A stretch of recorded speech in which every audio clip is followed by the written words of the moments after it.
Number 1. Rupinder was last seen in Fort Myers, Florida on October 2, 2007. She has never been heard from again. A coworker reported her missing on October 19. Rupinder left behind some personal belongings. She missed a doctor appointment after her disappearance, and there has been no activity on her credit cards or cellular phone since she went missing. It's uncharacteristic of her to leave without warning, and Rupinder's relatives stated she liked her job and would not have wanted to leave it.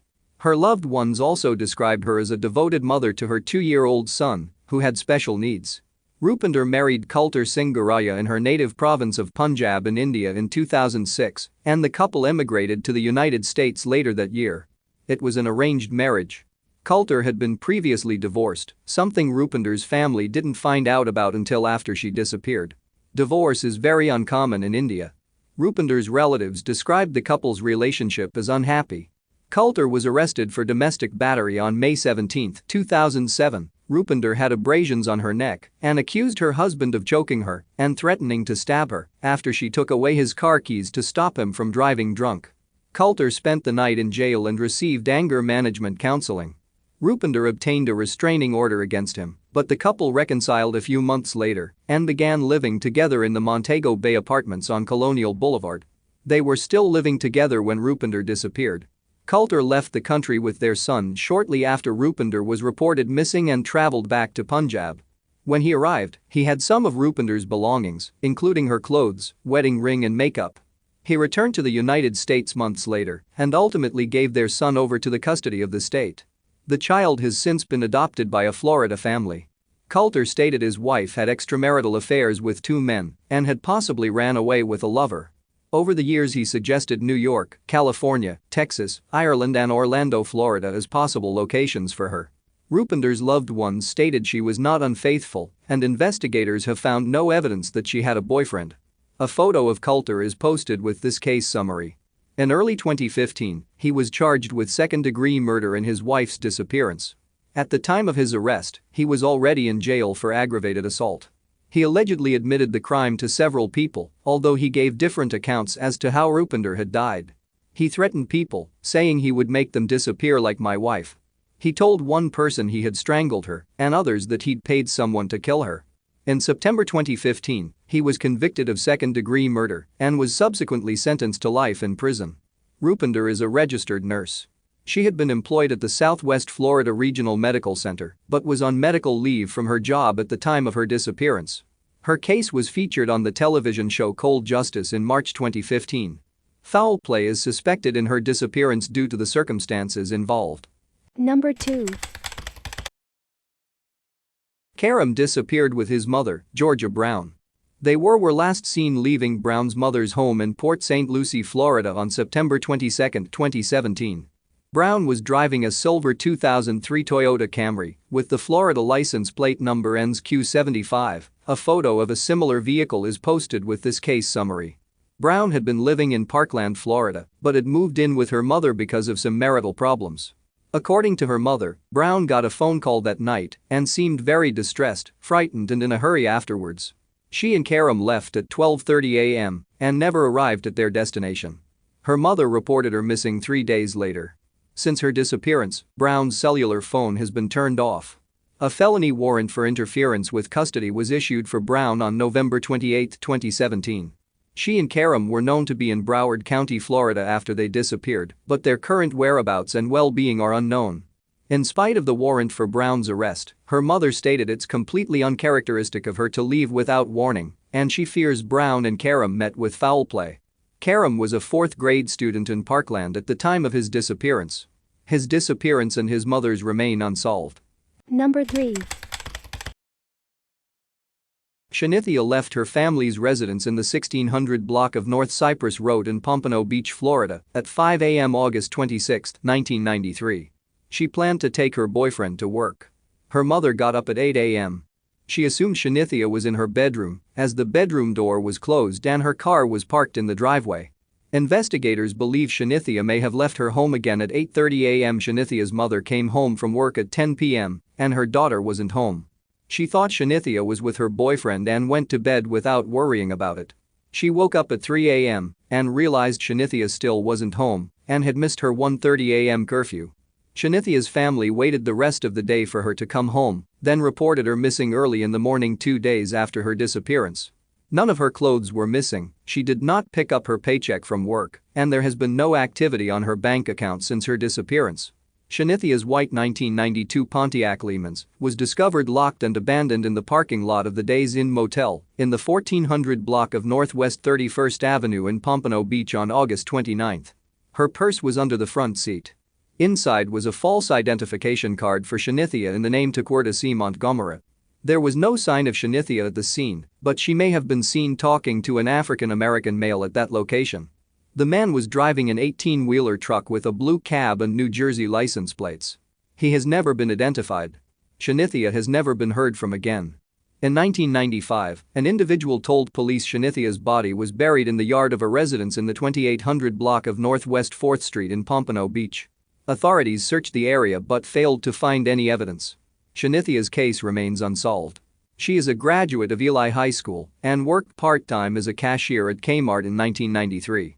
Her mother suspects Shanythia may have come to harm at the hands of 2 people known to her, but no one has been charged in her disappearance or identified as a suspect.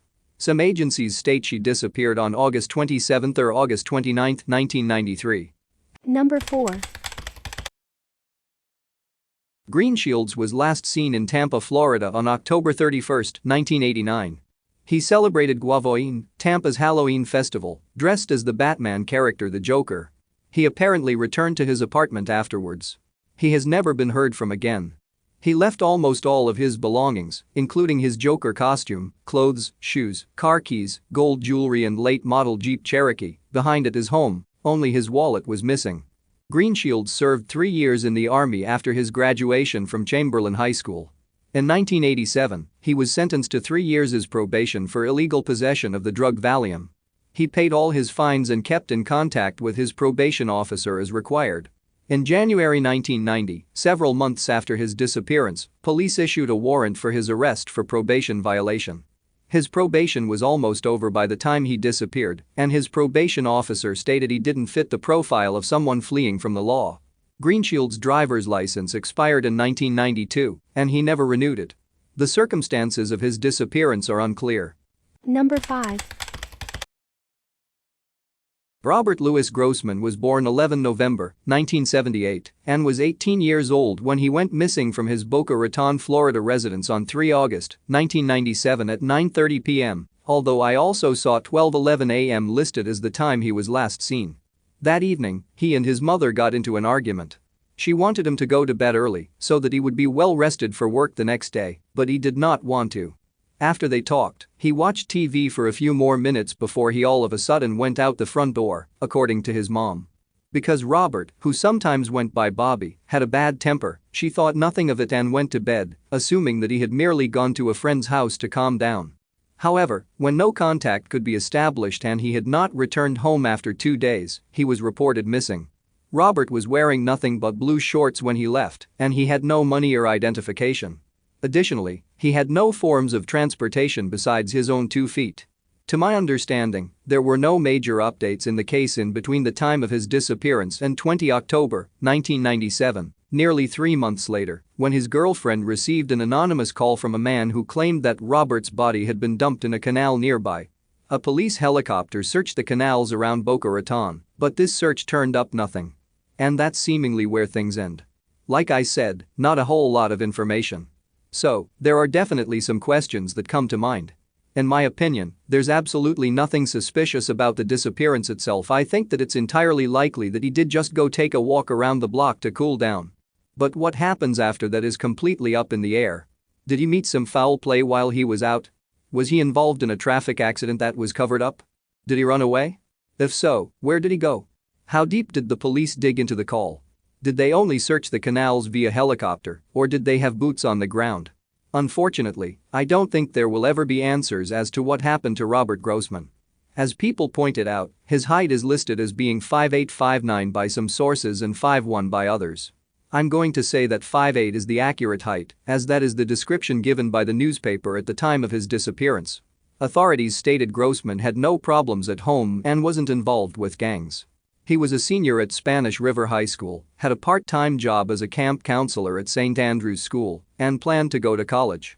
It's uncharacteristic of him to leave without warning or be out of touch with his loved ones. Palm Beach County, Florida authorities are investigating Grossman's case. Number 6. 3-year-old Jonathan Edward Hagans disappeared June 11, 1968, while at the beach with his family. He has never been found. On June 11, 1968, the Hagans family, Joe and Margie Hagans, and their 3 children, including 3-year-old Jonathan, decided to spend the warm summer day at the beach in Jacksonville Beach, Florida. At some point, Jonathan disappeared.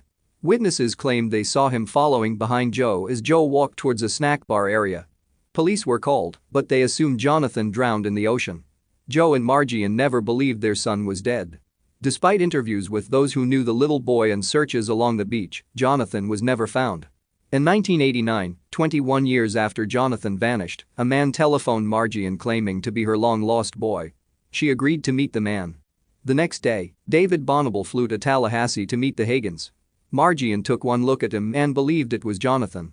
David also claimed to remember certain things about the family, for example, the green car the family owned around the time of Jonathan's disappearance. However, as she spoke further with David, things did not feel right, so Margie asked for a DNA test to be performed. It proved he was not Jonathan Hagans.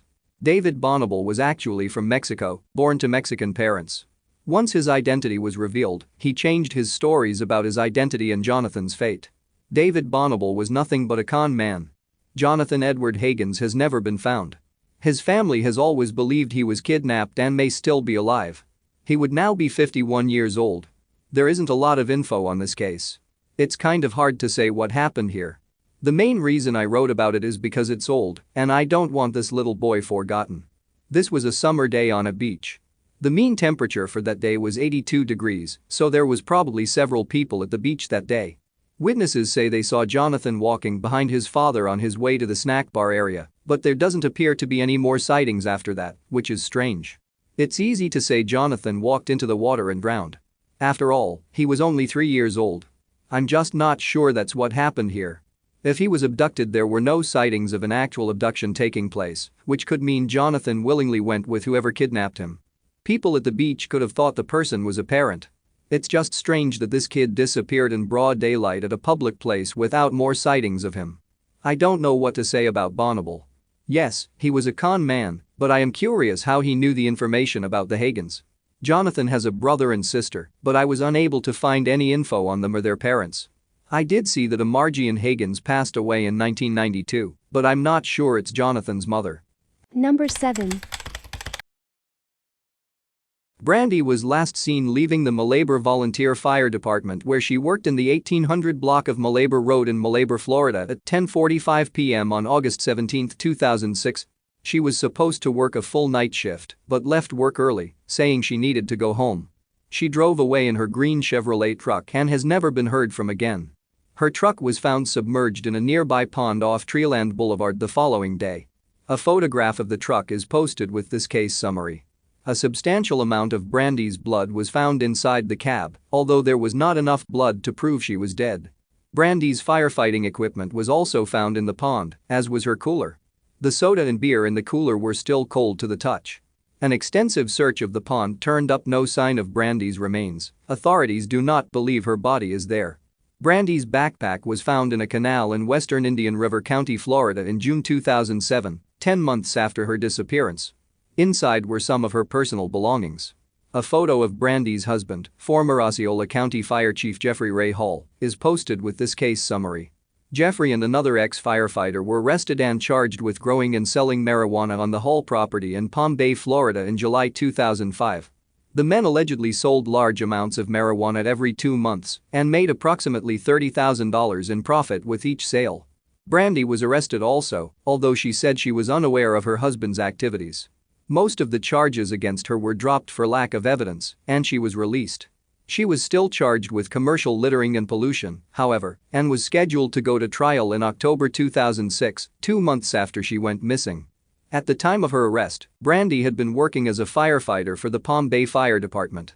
She had been an employee there for a decade and had an exemplary record, but she was fired in the wake of her arrest. Brandy looked for another job and also worked for the Malabor Volunteer Fire Department, unpaid. Jeffrey and his accomplice pleaded guilty to the charges against them in June 2006. Brandy disappeared the night before their sentencing hearings. Both were sentenced to 18 months in prison. Jeffrey was paroled in October 2009 and now lives in Orlando, Florida. Authorities have found no evidence that Brandy's disappearance was related to her husband's drug trafficking, and Jeffrey has been ruled out as a suspect in his wife's disappearance. She planned to attend his sentencing hearing to support him. He stated they had a good relationship in spite of his legal difficulties, but others maintain his arrest caused major problems in their marriage. Brandy was having an affair with a married fire captain, Randall Richmond, at the time of her disappearance. Richmond is the person known to have seen her. Brandy's family stated she was stressed over her unemployment and the charges against her husband, but they did not believe she would have abandoned her two young children. The night before she disappeared, she spent time looking through the phone book for places to work. There has been no activity on Brandy's bank accounts since she went missing. Authorities believe foul play may have been involved in her disappearance. They have several persons of interest in her case. But no charges have been filed. Her case remains unsolved. Palm Bay, Florida police are investigating. Number 8. Hallock, a cocktail waitress, was last heard from by her sister-in-law on December 18, 1969, in their hometown of Fort Lauderdale, Florida. Hallock called her sister-in-law and told her that she had an appointment with a male teacher from the local junior college that evening. Hallock said that the unidentified teacher also did undercover work for the government and that the meeting revolved around a possible employment opportunity for her, which would include international travel and a high salary. She purchased a pair of black patent leather pumps and told her sister-in-law she planned to wear the shoes that evening, along with a black cocktail dress. She was never seen again. Hallock's sister-in-law became concerned when she was unable to contact Hallock by Christmas Day, 1969. She checked Hallock's apartment shortly thereafter and discovered that Hallock's car keys, driver's license and vehicle registration were missing. Her bathtub was full and her dog had not been fed. Her sister-in-law could not locate the high heels or the black dress Hallock intended to wear to her meeting with the unidentified teacher in the apartment. Hallock's car was found abandoned in a nearby parking lot a few days later. There was no sign of her at the scene. A missing persons report was filed for Hallock, but there was no trace of her until April 1973, over 4 years after her disappearance. 2 gold-filled teeth and a shamrock pin discovered in the possession of Gerard John Schaefer Jr., a former Florida law enforcement officer, were identified as belonging to Hallock at that time. Schaefer was eventually convicted of the murders of 2 young women in the Florida area in the 1970s and sentenced to 2 life prison sentences. A photo of Schaefer is posted with this case summary. Neither of the victims was Hallock, her remains have yet to be discovered, and as such, she is still listed as a missing person. Schaefer is believed to be responsible for attacks, murders and disappearances of many other young women in the 1960s and 1970s. It has been established that he was employed as an intern teacher in 1969 in Fort Lauderdale, which made him a viable candidate for suspicion in Hallock's disappearance. He also wrote a fantasy story about a woman who wore black high heels and a black dress. Schaefer claimed he penned the fantasy in 1967, 2 years before Hallock vanished, but authorities believe he authored the story as a reminder of his crime in 1969. Schaefer was never charged in connection with Hallock's case, although her teeth were discovered among his belongings. Possessions of other probable victims of Schaefer's, including Lee Hainline Bonnety's, were also located in his belongings at the time of his 1970s arrest. Bonnety's disappeared in 1969 and her body was found in 1978, but not identified until 2004. He is also considered a suspect in the disappearances of Peggy Ron, Wendy Stevenson, Nancy Leichner and Pamela Nader. The family of Deborah Lowe, who disappeared in 1972, believes he was involved in her case as well. All of them are still missing. Schaefer wrote a book with the assistance of his former girlfriend, Sandra London, entitled Killer Fiction. He was killed in prison in 1995 by another inmate, Vincent Faustino Rivera, who has since been convicted of Schaefer's murder. Florida authorities had reopened the investigations into Hallock and Bonnety's disappearances and presumed deaths in 1995, hoping to connect Schaefer to the crimes and close the cases. His murder halted any further investigation into the disappearances. Hallock has never been located, and her case remains unsolved but inactive.